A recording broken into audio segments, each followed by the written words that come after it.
આપણે તો એક જ ઈચ્છા રાખીએ છીએ કે આપણો દીકરો સુખી રહે, આપણું જે થાય પણ દીકરો સુખી રહે. તો ભલે મથુરામાં રહે, આપણે અહીં રહીશું.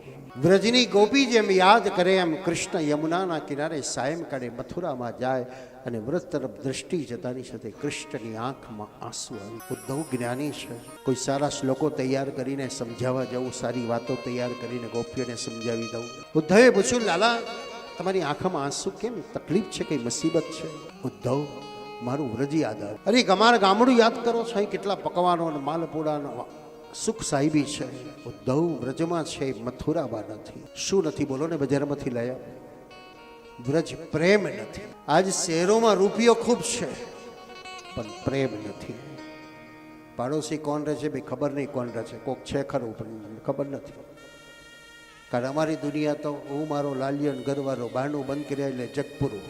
શહેરમાં લગ્ન કરવું કેટલા રૂપિયા ખર્ચવા પડે અને ગામડામાં લગ્ન કરવું તો કેટલા રૂપિયામાં પતી જાય.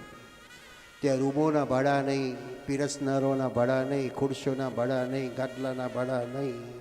બધા જ લોકો વ્યવસ્થા કરી દે. ખાટલા લઈ આવે, ગોદડા લઈ આવે, મહેમાનને મારે કે સુવા લઈ જઈશ, ચા પાણી કરાવી દઈશ. અને શહેરમાં રૂપિયો રૂપિયો રૂપિયો રૂપિયો કમાયા અને રૂપિયો એટલો વાપર્યા. ત્યાં કોઈ પ્રેમ જેવું નથી, બસ પૈસા સિવાય કોઈ વાત જ નહીં.